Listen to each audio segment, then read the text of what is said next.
ಕೆಮ್ಮು ಶೀತ ಕಫ ಆದರೆ ಸದ್ಯಕ್ಕಂತೂ ಗುಣ ಆಗಲ್ಲ. ಎಷ್ಟೇ ಗಟ್ಟಿ ಕಟ್ಟಿರುವಂತಹ ಕಫ ಆದರೂ ಕ್ಷಣದಲ್ಲಿ ಕರಗಿಸುವಂತಹ ಮನೆಮದ್ದನ್ನು ನಾನಿವತ್ತು ನಿಮ್ಮ ಮುಂದೆ ತಂದಿದ್ದೇನೆ. ಶೀತಕ್ಕೂ ಕೆಮ್ಮಿಗೂ ರಾಮಬಾಣ ಅಂತಲೇ ಹೇಳಬಹುದು. ಹಾಯ್ ಫ್ರೆಂಡ್ಸ್, ನಾನು ನಿಮ್ಮ ರೂಪ KR ಚಾನಲ್ಗೆ ಸ್ವಾಗತ. ನನ್ನ ಚಾನಲ್ನ ಫಸ್ಟ್ ಟೈಮ್ ನೋಡ್ತಿದ್ದಲ್ಲಿ ಸಬ್ಸ್ಕ್ರೈಬ್ ಆಗಿ, ಹಾಗೆ ಹೊಸ ನೋಟಿಫಿಕೇಷನಿಗಾಗಿ ಪಕ್ಕದಲ್ಲೇ ಇರುವಂತಹ ಬೆಲ್ ಐಕನ್ ಆನ್ ಮಾಡಿ.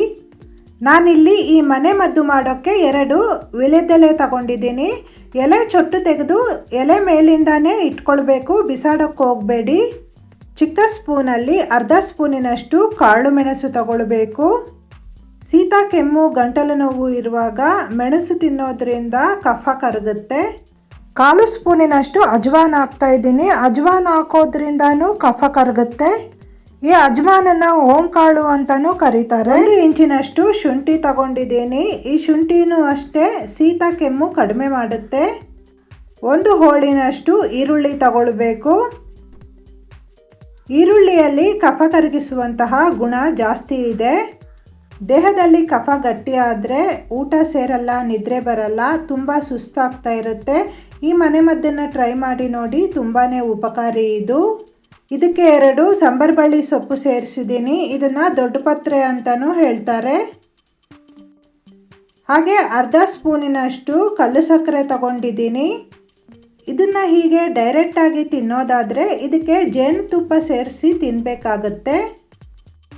ಹೀಗೆ ಡೈರೆಕ್ಟಾಗಿ ತಿನ್ನೋಕ್ಕಾಗಿಲ್ಲ ಅಂದರೆ ಮಿಕ್ಸಿ ಜಾರಿಗೆ ಹಾಕಿ ರಸ ತೆಗೆದು ಆ ರಸಕ್ಕೆ ಜೇನುತುಪ್ಪ ಸೇರಿಸಿ ತಿನ್ನಬೇಕು.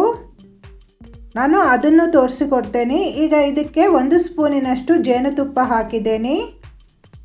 ಜೇನು ಹಾಕಿದ ನಂತರ ಇದನ್ನು ಫೋಲ್ಡ್ ಮಾಡಿ ಡೈರೆಕ್ಟಾಗಿ ನೀವು ಬಾಯಿಗೆ ಹಾಕ್ಕೊಂಡು ಅಗದು ರಸ ನುಂಗಿ ತಿನ್ನೋದ್ರಿಂದಾನೇ ಇದು ತುಂಬಾ ಉಪಯೋಗಕಾರಿ ಅಂತ ಹೇಳಬಹುದು.